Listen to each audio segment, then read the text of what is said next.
Welcome back, everybody. My name is Lewis. This is Branden. And we're actually filming from Miami this time, so in his neck of the woods, not mine.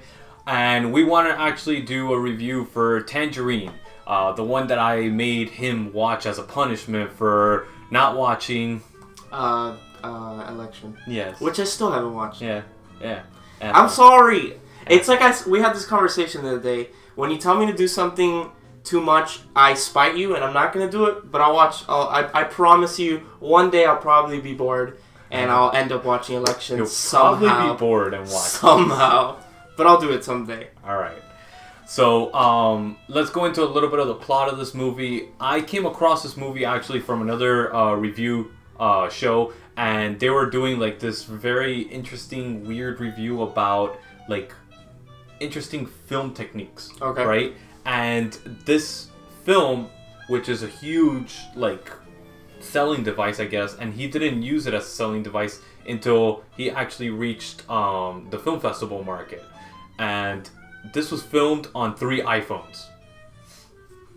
It is incredibly shot. It really is. For being on 3 iPhone 5S. Okay, it's not even the 6S. It was on the 5S. And this is basically the whole story about these transsexual prostitutes and their pimp, and it follows them in one day's life of these 2 main characters, I guess. Yeah, pretty much. It follows them on Christmas Eve. Yeah. In LA. So Tangerine came out in 2015. Lewis, as he said, was filmed on 3 iPhone 5Ss. It was directed by Sean S. Baker, which I don't know if he's directed anything else. I didn't really check it out. Yeah. I didn't see. Yeah. And it is a 97% on Rotten Tomatoes, which is incredible. Yeah. So that's the small little facts of the film. Let's go into the plot without any spoilers first. I don't think we can spoil this movie. I don't think you really can. You can't. You really can't. So, like he was saying, it's the life of basically 2 transsexual prostitutes in LA, and one of them, Cindy, the main character, is trying to find Chester, who is her pimp, because while she was in jail, he had sex with another girl. For 60 days. For 60 days she was in jail. 60 days in jail. Yeah. And she's still like, it's so funny because she's talking to this other transsexual, and like, she's like, what? What'd you just say? That he was cheating on me with who? Yeah. What? Mm-hmm. And then she did the typical black girl speech, like, oh, hell no, you can't believe that. Oh, I'm going to pull his weave type of shit. You know, that type of bullshit, which was freaking hilarious conversation. And I think that's where we got hooked. Yeah. I think that conversation, at the beginning, you're kind of like, what am I watching? Yeah. And then when that conversation happens in the film, and like, it kind of goes, for lack of a better term, like balls to the wall. Like, just like, it's just how the characters are. And from then till the end, the movie's about an hour and a half. It's very entertaining, and not much happens, honestly. Yeah. But it's just very entertaining. It's just a day in the life film. Yeah. That's pretty much it. And you follow these 2 main characters mostly throughout the film, and their interactions with different people and everything. And it's very interesting the way you see their interactions with people, and the racism, the underlying racism, and the underlying sexualism that they're trying to portray in this film. And I thought it was pretty deep. It got pretty deep in there. Really with the Armenian guy and everything and his family. It does this very interesting aspect. And honestly, for another fact that I found out about this was that these guys weren't actors. One of the main characters wasn't an actress. I think it was Cindy, the main character. I think she's actually like a real transsexual prostitute from LA. So which is pretty crazy. I don't know how. I'm assuming Sean S. Baker was just like, I need a prostitute. He went on the streets of LA and was like, you want money? You want to act in a movie? And supposedly. Let's hope, right? So let's go into characters. Speaking of Cindy, who is the transsexual prostitute, for her not being an actress, she actually does a really good job. Yeah. There's her. There's her friend. I forgot her name. I don't remember the name. The other transsexual prostitute, and then there's Chester, the pimp, which was fucking phenomenal. And then Dinah, the white girl that So the characters and spoilers. Dinah is the one that Chester had sex with while Cindy was in jail. Yeah. And then there's Ramzik. You can't call that a spoiler. That happens at the beginning of the film. It's true, yeah. And then there's Ramzik, which is a cab driver in LA who has a family, has a wife and a daughter, but secretly on the side, he pays transsexual prostitutes so that, not for their services, he gives them services. He will go down on... He will perform oral sex on a transsexual, and he has like his favorites and stuff like that. Yeah. So that's pretty much the characters. So let's go into the plot, like the spoiling the plot, which again you can't really spoil.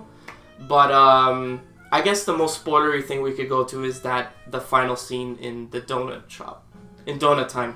That was awesome. I mean, I compare this thing to something like Lock, Stock, and Two Smoking Barrels. Yeah. 3 stories intersecting at the very end. Yeah. That was very much like that. Yeah. And I loved it because it wrapped up nice and neat. For a film shot the way it was shot, you'd kind of expected this indie feel to it. And yes, it had some aspects of the cinematography that were indie, but it felt like a full flush story that most indie films don't have. Yeah. Most indie films, they try to keep the very artistic, very stylized. Like I say, indie films are up their own ass most of the time. Yeah, they literally have their little pinky up throughout the whole filming process. Yeah. And this doesn't. It doesn't take itself that serious in that aspect. It doesn't try to go into that. It tries to portray these people's lives for real on the film. And it does a phenomenal job of actually warping you into the lives of these characters for that hour and a half. Yeah. I looked at the clock and I was like, holy shit, half the movie's done. Yeah, that was amazing. And we watched it late. We were watching it like at 1:30 in the morning, and I was like, I'm so entertained by this film. Yeah. But that scene was great, like when they finally introduced Chester. Yeah. And he's this white boy, like ghetto wannabe white boy. That's a wigger. Yeah, basically. That's a pimp for Cindy and all her other friends and stuff like that. And that scene when he's there, Cindy and her friend and Dinah, and then Ramzik shows up to find Cindy's friend, and then his family shows up, and that line that she says to the daughter, I'll see you in 10 years. Yeah, that was best priceless. We were both cracking up for a good 10 minutes after that. It's a very good scene. That was awesome. One of the things I wanted to bring up, since it was filmed on an iPhone, the colors were off, but not in a bad way. Yeah. It was just very... I don't know how to... It looks like a tangerine. It was very orangey, and I guess maybe that's why he named it Tangerine, because of the colors in the film. Actually, I found out the reason for the title. Baker actually liked the color of LA during a certain time of day. And it does like this tangerine glow because of the smog and all that stuff, and the reflection of the light against the smog, and it gives like this tangerine aspect instead of this yellow-orange hue. Like it normally does. So that's why he called it Tangerine. Oh. Yeah. It is true now that you bring that up. They do film... It felt like the movie starts off like mid-afternoon and then goes into the hour, like the night... The magic hour. The magic hour. A lot of the magic hour. Yeah. And it is... There's always this hue of orange throughout the entire film. I'm assuming because of the lighting of during the day. But honestly... Very good movie. I was very surprised when we saw it. I was like, when he told me, I was like, yeah. And I gave it to him as a punishment because I'd never seen it either. And I was like, all right, let's see how this thing is going to be. I thought it was going to be horrible. When I heard transsexual prostitute and it was done on iPhones, I was like, oh god, this is going to be an I literally thought like shit. It wasn't a movie. When you originally said it, I thought it wasn't a movie, but per se, just like a guy following around a transsexual prostitute for a day. But I guess not. He actually wanted to do a movie. So I would strongly recommend to watch it. It's streaming on Netflix. I give this one, honestly, a good... I want to say... You're like... It's somewhere between a 7 and an 8 out of 10. What do you think? I would... Let's go with an 8. It's very enjoyable. It's not going to blow your socks off or anything, but... Very enjoyable film, and you should definitely go catch it on Netflix. Yeah, so I want to give like a little bit of a structure to our reviews and stuff like that. So from here on out, when I give like a rating system, 1 to 3 is basically do not watch this. It's a piece of shit. It's a waste of celluloid. It's a waste of time.